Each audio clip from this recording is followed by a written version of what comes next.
नियत तथा अनियत आयु प्रकरण। आयु विषयक प्रश्न। भगवान आत्रेय से अग्निवेश ने पूछा कि हे भगवान, सभी जीवधारियों की आयु नियत काल तक होती है या नहीं? निश्चित और अनिश्चित आयु में युक्ति। भगवान आत्रेय ने कहा कि हे अग्निवेश, इस लोक में प्राणी मात्र की आयु युक्ति की अपेक्षा करती है। इस आयु का बलाबल अधिक होना या कम होना दैव अर्थात भाग्य और पुरुषकार अर्थात कर्तव्य पर आधारित है। दैव और पुरुषकार की परिभाषा पूर्व में स्वयं किया गया कर्म दैव समझना चाहिए, और दूसरा जो इस जन्म में किया जाता है उसे पुरुषार्थ माना जाता है। त्रिविध कर्म, उन दोनों दैव और पुरुषार्थ कर्मों में प्रधानता अर्थात बल और अप्रधानता अर्थात अबल की विशेषता होती है। कर्म तीन प्रकार के देखे जाते हैं: हीन, मध्य और उत्तम। कर्मानुसार आयु, दैव और पुरुषार्थ इन दोनों की उत्तमता का योग अर्थात संयोग हो तो निश्चित रूप से सुख पूर्वक दीर्घायु की प्राप्ति होती है, और हीन संयोग अर्थात अनियत रूप से दुख पूर्वक अल्पायु का कारण होता है। दोनों का मध्य रूप से संयोग मध्यम रूप से सुख एवं दुख पूर्वक मध्यम आयु का कारण है। नियत अनियत आयु में युक्ति, इस नियत एवं अनियत आयु का एक दूसरा भी कारण है, उसे सुनो। दुर्बल भाग्य को बलवान पुरुषार्थ नष्ट कर देता है, इसी तरह दुर्बल पुरुषार्थ को बलवान भाग्य नष्ट कर देता है।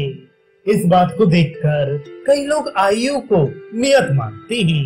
कर्म फल के नियत और अनियत होने में युक्ति, किसी प्रबल कर्म का विपाक काल अर्थात फल देने का समय निश्चित होता है, और किसी का विपाक काल अनिश्चित होता है, किंतु कारणों से फलोन्मुख किया जाता है। आयु के नियत और अनियत होने में उदाहरण, दुर्बल दैव पुरुषार्थ से तथा दुर्बल पुरुषार्थ दैव से नष्ट किया जाता है। इन दोनों प्रकार के दृष्टांत के मिलने से एक ही पक्ष का ग्रहण करना ठीक नहीं। इस विषय में उदाहरण भी दिया जाता है। यदि सभी प्राणी नियत काल तक आयु वाली हों, तो आयु वृद्धि की इच्छा से मंत्र, औषध सेवन, मणि मुक्तादि रत्नों का धारण, मंगल पाठ, बलि आदि का प्रयोग, होम, किसी विशेष नियम का पालन, किसी पाप कर्म से उत्पन्न आयु प्रत्यवाय में प्रायश्चित का प्रयोग, उपवास, स्वस्थ्यन पाठ, समय पर नम्रता प्रकाशन इत्यादि तीर्थादि में गमन क्रिया और आयु वृद्धि के लिए याग आदि क्रिया का प्रयोग कोई भी न करे। घबराए हुए, क्रोधी, चंचल सांड, हाथी, ऊंट, गधा, घोड़ा, भैंसा आदि और आंधी, अग्नि आदि से भी अपनी रक्षा न की जाए। इसी प्रकार जल प्रपात, नीच ऊंच, उबड़ खाबड़ पर्वत तथा जल के तीव्र वेग तथा नशेबाज, प्रमत्त, विकृत स्वभाव वाले, क्रोधी, चंचल और मोह लोभ से व्याकुल मति वाले लोगों से न बचा जाए। शत्रुओं से बचने का प्रयत्न न किया जाए। इसी प्रकार बड़ी प्रचंड अग्नि, विषैले पदार्थ, विषधर सर्प, बिच्छू आदि से भी न बचा जाता। साहस पूर्वक शक्ति से अधिक काम करना, स्थान और अवसर के विपरीत आचरण, राजा के कोप से प्राप्त कैद, वध, लंघन आदि भी मनुष्यों का नाश न कर पाती यदि उनकी आयु नियत होती। जब किसी की भी मृत्यु अकाल में ना होगी, तब तो अकाल में मरने में अनव्यस्त प्राणियों में या अकाल मृत्यु को दूर करने वाले उपायों का जो अभ्यास नहीं किए हैं, उनमें अकाल मृत्यु का भय न आता। और ऋषियों ने रसायन प्रकरण में आयु वर्धन की कथा, प्रयोग और आयु के लिए जो मत प्रकट किए हैं, वे सब व्यर्थ हो जाते। नियत आयु वाले शत्रु को इंद्र वज्र से मार ना सकते। रोगाक्रांत को औषध से अश्विनी कुमार भी अच्छे करने में प्रवृत्त ना होते। महर्षि लोग तपस्या के द्वारा अपनी इच्छा अनुसार आयु को प्राप्त नहीं करते।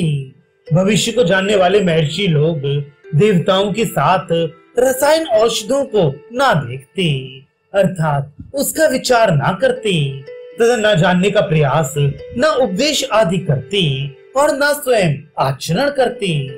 और भी सभी ज्ञान में जो ये श्रेष्ठ इंद्र चक्षु अर्थात दिव्य ज्ञान है, उसी ये सब भी हम लोगों को प्रत्यक्ष है। जैसे कि युद्ध करने वाले और न करने वालों में अतुल्य आयु देखी जाती है। रोगों की उत्पत्ति होते ही चिकित्सा करने और न करने में, विष से हीन भोजन और विषयुक्त भोजन करने में भिन्न भिन्न आयु दिख पड़ती है। समान रूप से जल पीने का घड़ा और चित्र में बने घड़े का समान योग क्षेम, अर्थात नहीं प्राप्त वस्तु को प्राप्त करना योग और प्राप्त वस्तु की रक्षा करना क्षेम कहा जाता है। ऐसा नहीं होता है, क्योंकि जल को लाना, उठाना, रखना आदि के कारण से घड़ा शीघ्र फूट जाता है। चित्र स्थित घड़ा एक स्थान पर स्थिर रहने के कारण बहुत दिनों तक बना रहता है। इसलिए हितोपचार आहार विहार करने से जीवन और अहित आहार विहार से मृत्यु होती है।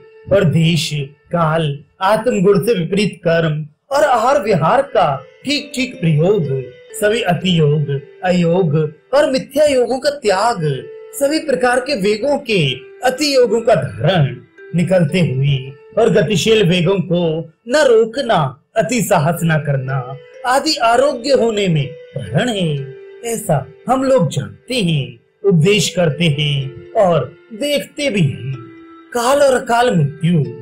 इसके बाद अग्निवेश ने कहा कि हे भगवान, इस प्रकार अनिश्चित काल तक स्थिर आयु वाले पुरुषों की काल मृत्यु और अकाल मृत्यु ये दोनों कैसे होती हैं?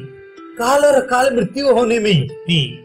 इस प्रकार कहने वाले अग्निवेश से भगवान आत्रेय ने कहा, सुनो अग्निवेश, जैसे गाड़ी में लगा हुआ धुरा स्वभाव से ही अपने गुणों से युक्त और सर्वगुण संपन्न होते हुए घिस जाने के कारण यथा समय नष्ट हो जाता है। इसी प्रकार शरीर से संबंध रखने वाली प्रकृति से बलवान आयु जब नियमतः दिनचर्या, रात्रिचर्या, ऋतुचर्या का पालन तथा हित वस्तुओं का ही सेवन करने पर धीरे धीरे अपने प्रमाण से क्षय होती है, तो उसे काल मृत्यु कहती है। जिस प्रकार उत्तम धुरा गाड़ी के ऊपर अत्यंत भार लादने से, टेढ़े रास्ते से बिना रास्ते ले चलने से, गाड़ी के चलते समय धुरा और चक्के के अलग हो जाने से, गाड़ी वाहन की असावधानी से, बैलों की उद्दंडता से, धुरे के अंत भाग में चक्का न निकले इसलिए लगाई हुई कील के निकल जाने से, तेल आदि स्नेह का सर्वदा अभाव होने से, उलटने या गिर जाने से पूरे समय तक न चल बीच में ही नष्ट हो जाता है। उसी प्रकार शरीर में स्थित आयु भी बल या शक्ति से अधिक अनुचित साहस पूर्वक कार्य का आरंभ करने से, अग्नि के बल को बिना विचारे भोजन करने से, विषम भोजन से, अपने शरीर को विषम रूप से रखने या विषम व्यायाम से, अति मैथुन से, असज्जनों के साथ से, आए हुए मलमूत्र के वेगों को रोकने से, धारण करने योग्य काम क्रोध आदि के वेगों को न रोकने से, प्रेत, विष, दुष्ट वायु और अग्नि के ताप से चोट लगने से, भोजन और उत्पन्न रोगों की चिकित्सा न करने से बीच में ही जो समाप्त हो जाती है उसे अकाल मृत्यु कहते हैं। ज्वर आदि व्याधियों के प्रभाव से और उत्तम रोगों की उत्तम रीत से चिकित्सा न करने पर भी अकाल मृत्यु होती है, यह स्पष्ट देखा जाता है। उष्ण जल हितकर क्यों है? इसके बाद अग्निवेश ने पूछा कि हे भगवान, वैद्य लोग ज्वर पीड़ित व्यक्तियों को अधिक रूप में गर्म जल क्यों देते हैं और उसी प्रकार शीतल जल क्यों नहीं देते? क्योंकि ज्वर उत्पन्न करने वाली पित्त धातु शीतल क्रिया से साध्य होती है। उष्ण जल के कार्य। उस अग्निवेश से आत्रेय ने कहा कि वैद्य समुदाय ज्वर से पीड़ित रोगियों के शरीर, निदान, देश, काल का विचार कर दोषों के पाचन के लिए उष्ण जल देते हैं। ज्वर अमाशय से उत्पन्न होता है और प्रायः अमाशय से उत्पन्न होने वाले रोगों को दूर करने में पाचन वमन अपतर्पण औषध समर्थ होती है। इसलिए दोषों के पाचन के लिए ही वैद्य ज्वर से पीड़ित रोगियों को उष्ण जल देते हैं।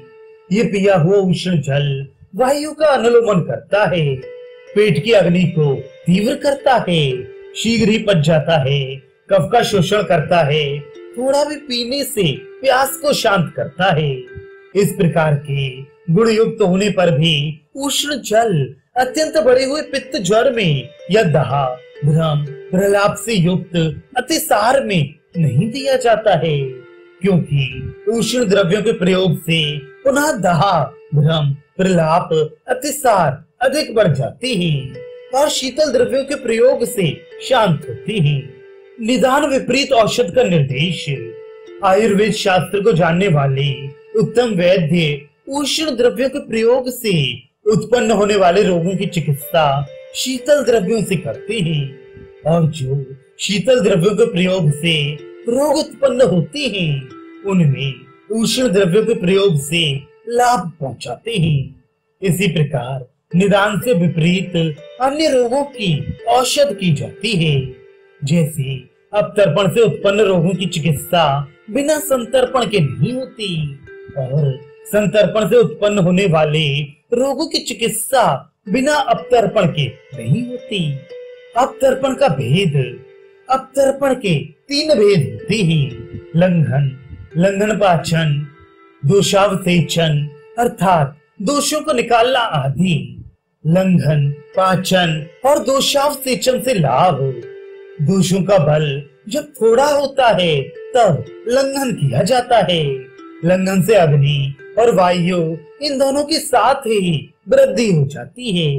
इससे जिस प्रकार वायु और धूप की प्रबलता से थोड़ी जल वाले तालाब सूख जाते हैं, उसी प्रकार अल्प दोष अग्नि और वायु के बढ़ने से सूख जाते हैं। दोषों का मध्य बल होता है तो लंघन पाचन किया जाता है।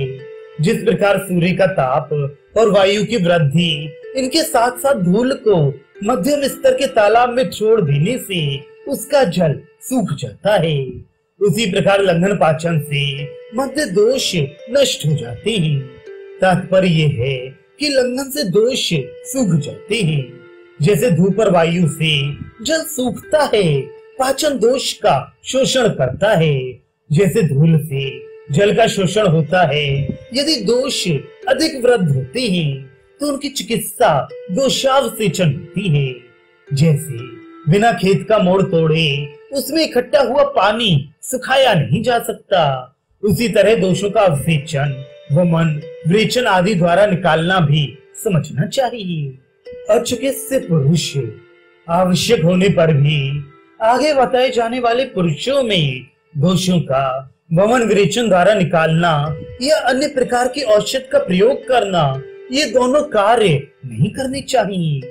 हितकर वचनों को ना मानने वाला, धनहीन, सेवक रहित, अपने को वैद्य समझने वाला, क्रोधी, दूसरों की निंदा करने वाला, अधर्म में अधिक लिप्त रहने वाला, अधिक रूप में बल, मांस, रक्त जिसका क्षीण हो गया है, असाध्य रोग के लक्षणों वाला और अरिष्ट के पूर्ण लक्षणों से युक्त, इनकी चिकित्सा नहीं करनी चाहिए। इस प्रकार के रोगियों की चिकित्सा करने से वैद्य को पाप लगता है और यश ना मिलकर भयंकर निंदा होती है। वैद्य का कर्तव्य कार्य करते समय तत्काल या भविष्य में जिसका फल अशुभ अर्थात हानिकर, तो उस कार्य को नहीं करना चाहिए। ये बुद्धिमानों का सिद्धांत है। देश भेद। देश 3 प्रकार के माने गए हैं, जंगल, आनूप और साधारण। जहाँ थोड़ा जल, थोड़े वृक्ष हो, हवा अधिक चलती हो, धूप अधिक लगती हो, रोग कम होते हो, ऐसे देश को जंगल कहा जाता है। जहाँ अधिक जल और वृक्ष हो, हवा वेग से ना बहती हो, धूप कम लगती हो, दोषों की वृद्धि अधिक होकर प्रायः रोग अधिक होते हो, उसे आनूप कहा जाता है। और जहाँ इन दोनों देशों के लक्षण परस्पर मिलती हो उसे साधारण देश कहा जाता है। अध्याय उपसंहार।